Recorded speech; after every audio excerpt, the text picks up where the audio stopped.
So good morning students. I hope all of you have completed working out problems on financial statement and analysis. Today I am going to start with the new chapter ratio analysis. So let us move on to the meaning of ratio analysis without wasting much of our time. So what is ratio analysis?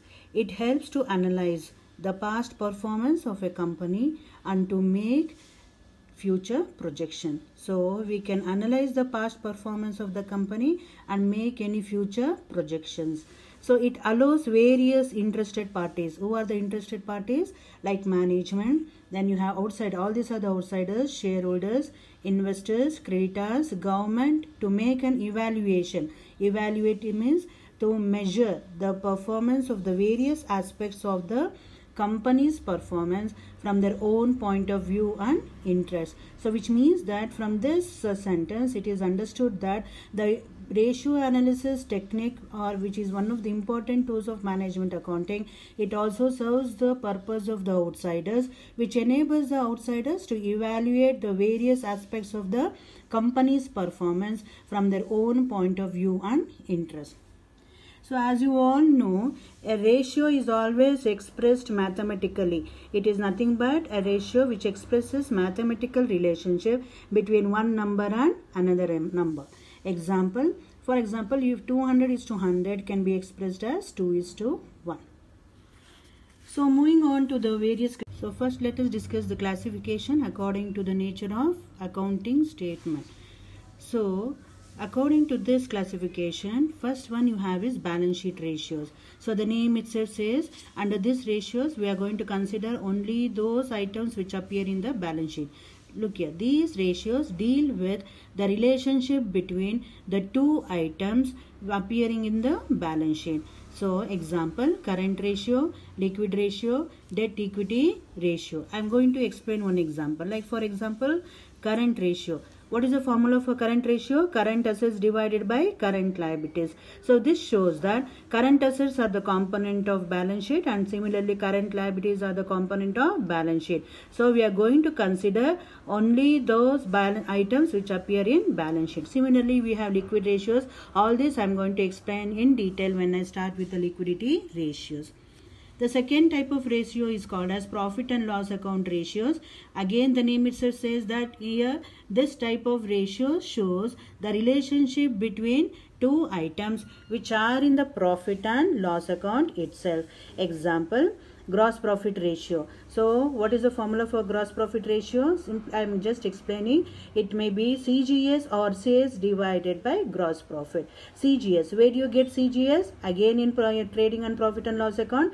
Gross profit also you will get it in profit and loss account. So then next, profit ratio, operating ratio, stock turnover ratio. So all these. So similarly you have students debtors turnover ratio. So this debtors turnover ratio, it is expressed as CGS divided by average debtors. So CGS you will get it from profit and loss account, and whereas debtors value you will get it from balance sheet. That is why it is called as combined or composite ratios.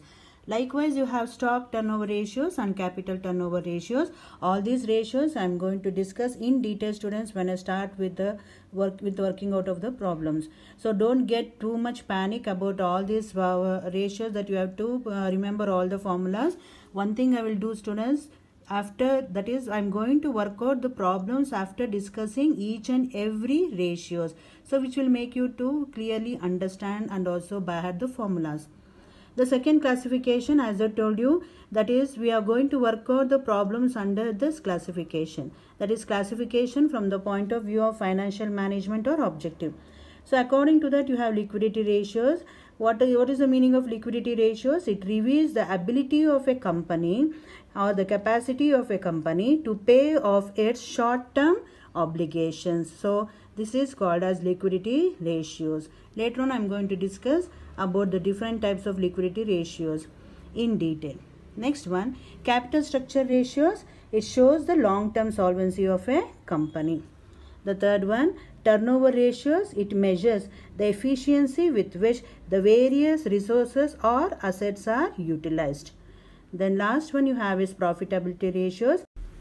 So now I will be discussing all the ratios one by one. So now first one you have is liquidity ratios. So as I've already discussed, what are these liquidity ratios? These are the ratios which reveal the ability of a company to pay off its short-term obligations. What are the short-term obligations? Like to pay off the creditors, short-term loans raised from financial institutions, to pay off their bank overdraft, etc. So let us discuss what are the different types of liquidity ratios.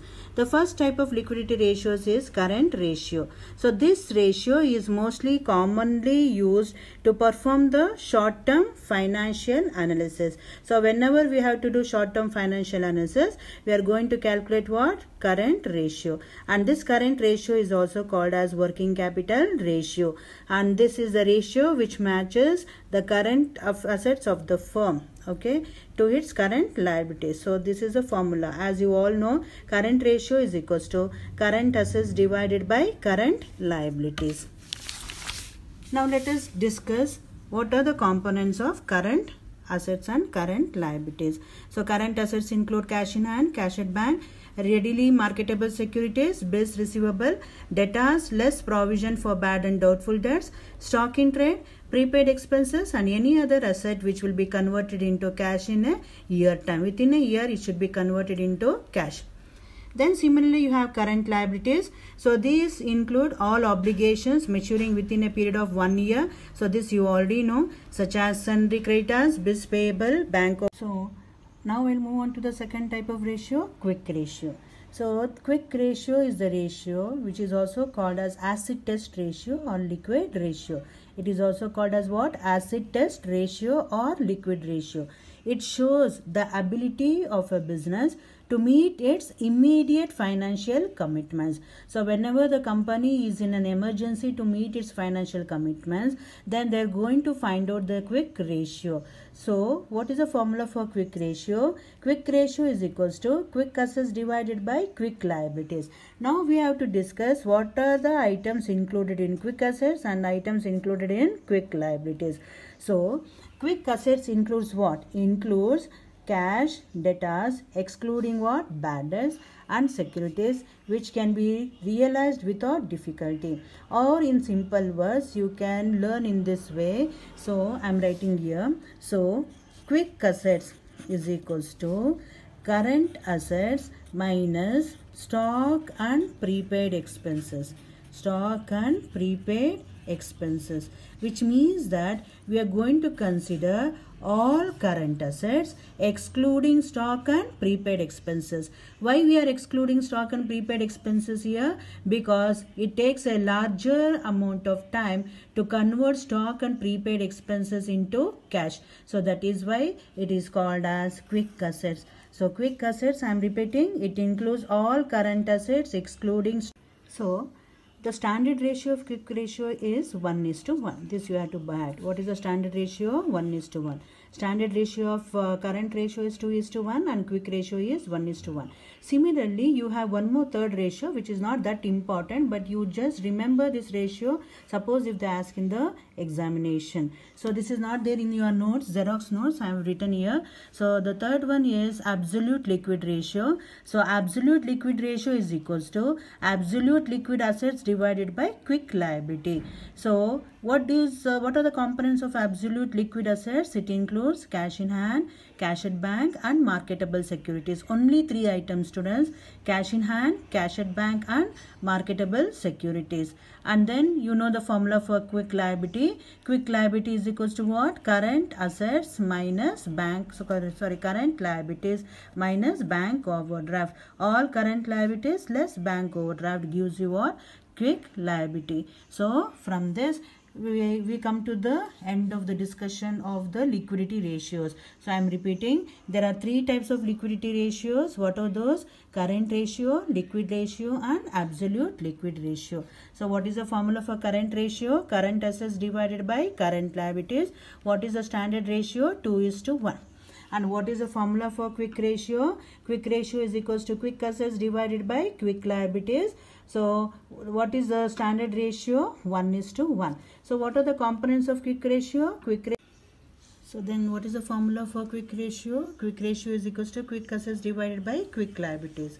So quick assets is equals to current assets minus stock and prepaid expenses.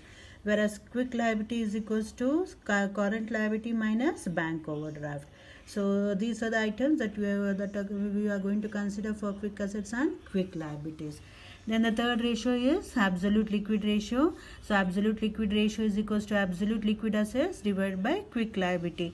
So in absolute liquid asset, we should consider only cash in hand, cash at bank and marketable securities. Then quick liability, as you all know, it is total of current liabilities minus bank overdraft. So now we will start working out the problems on liquidity ratios, that is current ratio, the quick ratio, and then absolute liquid ratio. There is no need for working out problems on absolute liquid ratio as it is not that important, but still from the examination point of view, you just go through this formula.